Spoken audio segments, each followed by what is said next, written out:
Welcome to मार्गदर्शन mathematics.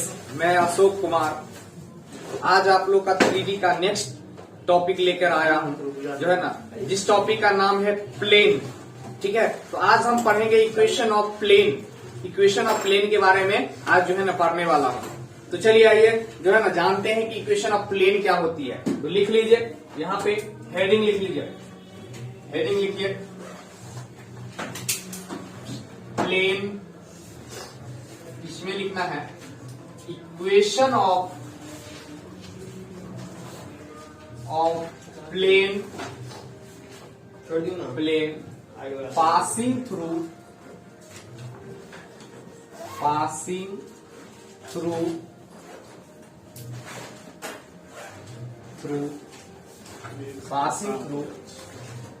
A,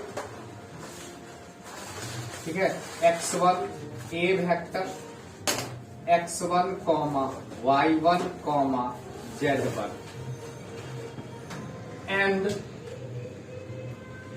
and perpendicular to the vector b equal to li cap mj cap plus n k cap, ठीक है, या perpendicular to the line x minus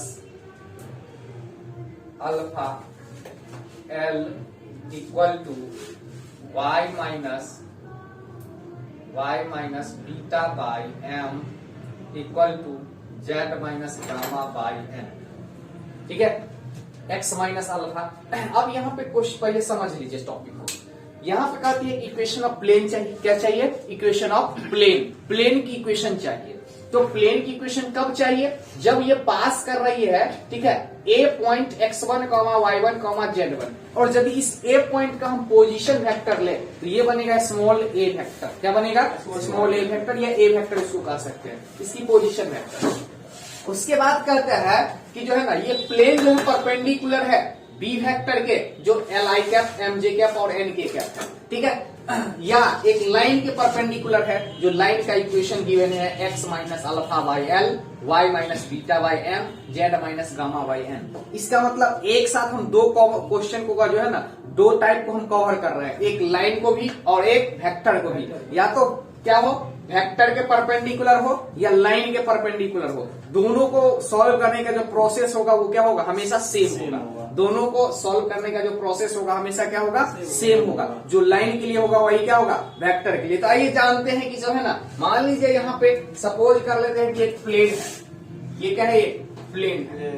इस plane में एक point ले कर लेते हैं कि ये जो है ना P पॉइंट है, इसका पोजीशन वेक्टर R वेक्टर है। ठीक है, ठीक है, कौन सी है? R वेक्टर है। कोऑर्डिनेट के बारे में बोले तो कोऑर्डिनेट इसका x, y, z होता है। क्या होता है कोऑर्डिनेट? x, y, z। ये पास होती है, ए पास होती है ए पॉइंट स्मॉल ए वेक्टर, इसकी जो कोऑर्डिनेट है x1, y1, z1। फिर समझ लीजिए, ये प्लेन मान लेते हैं कि ये एक प्लेन है। मान लो ये हथेली तुम्हारा प्लेन है, इसी में एक पॉइंट हमने लेट कर लिया P। कौन सी पॉइंट लेट कर लिया? P। और ये P पॉइंट जो है ना पास हो रही है किसी A पॉइंट से। P पॉइंट क्या हो रही है? पास हो रही है किसी A पॉइंट से। अब जो है ना यहाँ पे ये जो प्लेन है परपेंडिकुलर है B वेक्टर के, परपेंडिकुलर है B वेक्टर के। B वेक्टर है l i cap, m j cap और एन के कैप। कोई दिक्कत? इसके ये परपेंडिकुलर है। अब हमें सबसे पहले इक्वेशन चाहिए इन वेक्टर फॉर्म। कौन सी फॉर्म है? वेक्टर फॉर्म की हम बात करेंगे सबसे पहले। ठीक है, वेक्टर फॉर्म। अब ये वेक्टर फॉर्म में हमें क्या चाहिए? इक्वेशन चाहिए प्लेन। कब चाहिए? ये तो बता चुके हैं कि ए पॉइंट से पास हो और बी वेक्टर के परपेंडिकुलर हो, तब हमें इक्वेशन चाहिए। क्लियर? किसी को डाउट है तो बोलिए। अब यहां से समझ लीजिए, यहां देखिए, यहाँ पे ए पॉइंट के बारे में बोले तो इसका पोजीशन वेक्टर ए वेक्टर है, और इसकी कोऑर्डिनेट के बारे में हम बात करें तो क्या है? x1, y1, z1। कोई दिक्कत? और परपेंडिकुलर है बी वेक्टर का। बी वेक्टर यहाँ पे है l i cap, m j cap और एम के कैप। कोई दिक्कत किसी को?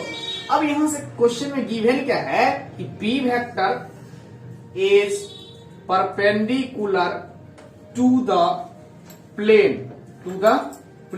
ये क्या है? प्लेन के परपेंडिकुलर है। मान लो ये हथेली तुम्हारा प्लेन है, इसके ठीक परपेंडिकुलर ये मार्कर जो दिख रहा है ये क्या है? ये बोलो बी वेक्टर। ये क्या है? B vector, perpendicular vector. अब हम ये कह सकते हैं कि इस प्लेन का नॉर्मल क्या होगा? वो भी तो परपेंडिकुलर ही होगा ना।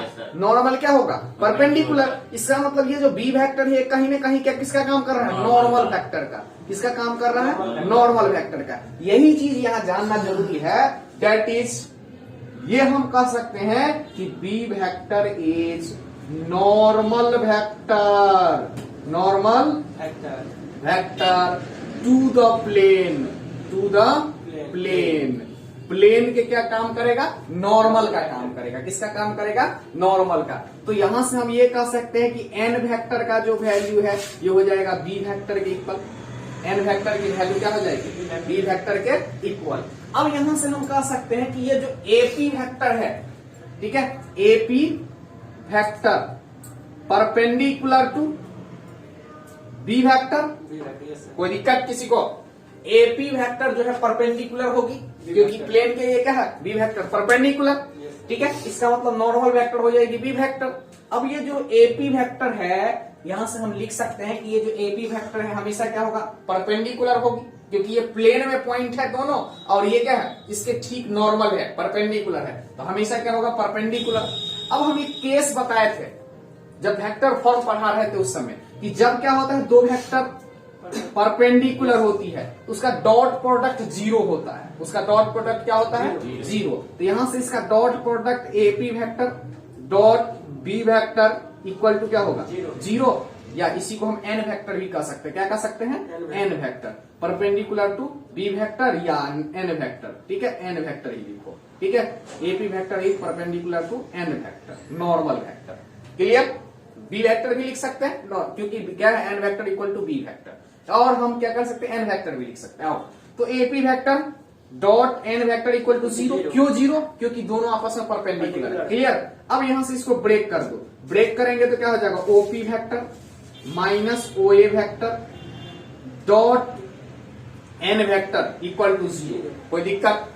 अब यहां से इस डॉट एन वेक्टर से दोनों में मल्टीप्लाई कर दो तो यहां पे इसका position vector r vector dot से मल्टीप्लाई करें तो एन वेक्टर माइनस इसकी position vector small a vector dot से मल्टीप्लाई करें तो n vector equal to zero.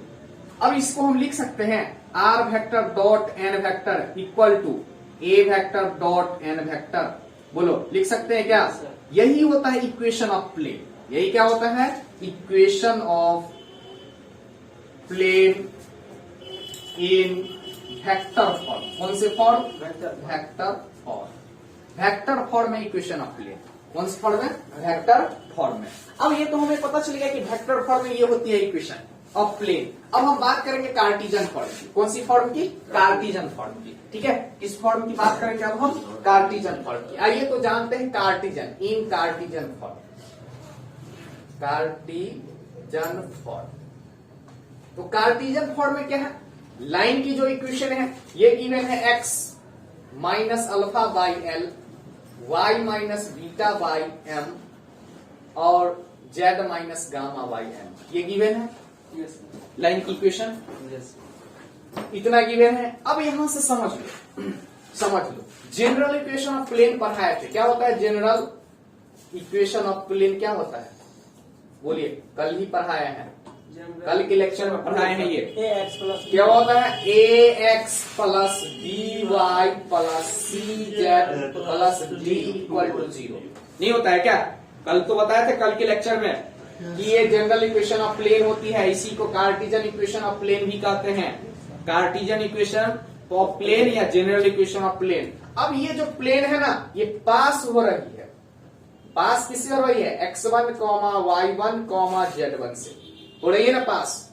x1, y1, z1 से। तो इसको पास करवा दो। पास कैसे करवाते हैं? पास जब मान लो ये प्लेन है, यदि इस पॉइंट से पास हो जाएगी तो x जो है बदल जाएगा x1 में, y बदल जाएगा y1 में, z बदल जाएगा z1 में, z बदल जाएगा z1 में बदल जाएगी। क्लियर? कोई दिक्कत? अब यहां से समझिए तो यहां से क्या मिलेगा? ax1 मिलेगा क्या? बोलिए, फिर B/1 बोलिए Z1 c Z1 plus d equal to 0 मिलेगा। अब इस इक्वेशन को हम बोले इक्वेशन 1, इसको बोले इक्वेशन 2। अब यदि हम क्या करें, इक्वेशन 1 में से इक्वेशन 2 को माइनस कर ले, माइनस कर दे तो क्या बनेगा, a common x minus x1, x minus x1, b और b common y minus y1, c common z minus z1, ठीक है, इक्वल टू 0। ये बनता है equation of plane passing through, किससे, पासिंग थ्रू, बोलो x1, y1, z1, x1, y1, z1 से पास होने वाला प्लेन का इक्वेशन ये होता है। लेकिन क्या कहती है कि ये परपेंडिकुलर है लाइन की, क्या है, परपेंडिकुलर टू लाइन। अब देखो यहां से, तो परपेंडिकुलर जब भी लाइन होगा ना, तो क्या होता है, यहाँ पे जो a है ना, ये बदल जाता है, यहाँ पे l x minus x1, m y minus y1 और plus n z minus z1 equal to 0। क्यों बदल जाता है, क्यों बदल जाता है, क्योंकि, ठीक है, क्योंकि यदि line is perpendicular to the plane, यदि लाइन परपेंडिकुलर होगी प्लेन की, लाइन क्या होगी, परपेंडिकुलर, ऐसे मान लो ये प्लेन है, इस प्लेन के ठीक परपेंडिकुलर होगा, इसका मतलब इस लाइन का जो डायरेक्शन रेशियो है वही क्या होगा, बोलो इसके नॉर्मल का डायरेक्शन रेशियो, इसके नॉर्मल वेक्टर जो होगा उसका डायरेक्शन रेशियो, तो क्या हो जाएगी, DRS, इसका मतलब क्या है, direction ratios of line is same as DRS of direction ratios of normal vector to the plane के जो नॉर्मल वेक्टर है उसके। इसका मतलब a का मान क्या हो जाएगा, l, b का मान क्या हो जाएगा, बोलो b का मान m एंड c का मान क्या हो जाएगा, n। अब यहां से समझ लो, प्लेन का डायरेक्शन रेशियो क्या है, ABC क्या है, किसका डायरेक्शन रेशियो, प्लेन का, और लाइन की डायरेक्शन रेशियो क्या है, LMN, यहां लिखे हैं LMN क्या है, डायरेक्शन रेशियो ऑफ लाइन। तो जब भी परपेंडिकुलर होगा तो लाइन की जो डायरेक्शन रेशियो है वो क्या हो जाएगी, सेम होगी प्लेन के डायरेक्शन रेशियो से।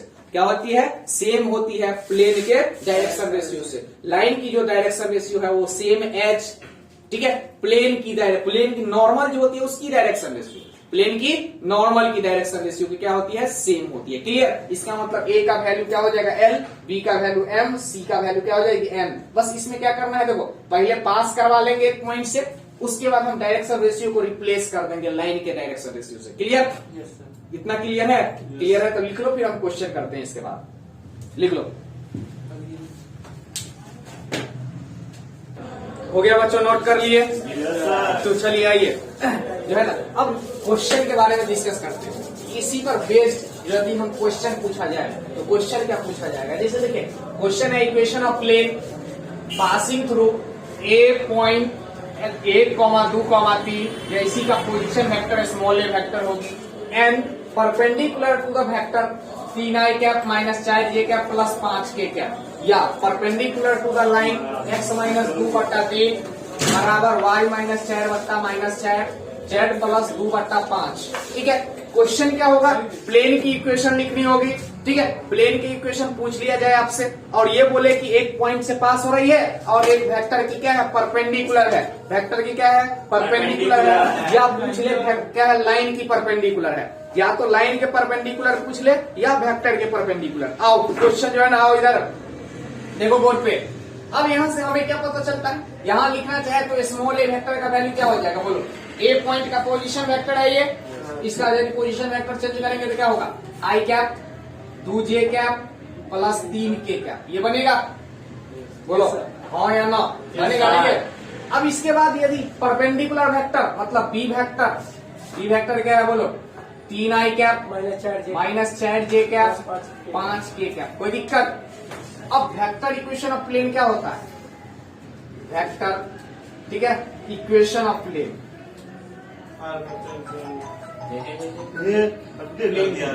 इक्वेशन ऑफ प्लेन क्या होता है बोलो? अभी अभी लिखा है equation of plane. Are vector, देखो ध्यान से, बात नहीं, r vector dot n vector equal to, बोलो, a vector dot n vector, ये होती है इक्वेशन ऑफ प्लेन। अब यहां से समझ लो, ठीक है। प्लेन क्या है? Perpendicular to b vector. Plane is perpendicular to b vector, ठीक है। परपेंडिकुलर टू क्या है? B vector. Plane is perpendicular to, ठीक है, टू द बी वेक्टर, या b vector is perpendicular to the plane, b vector is perpendicular to the plane. इसका मतलब क्या हो जाएगा? इसका जो नॉर्मल वेक्टर होगी ये बी वेक्टर की इक्वल होगी, क्योंकि क्या है, ये प्लेन के ठीक परपेंडिकुलर है।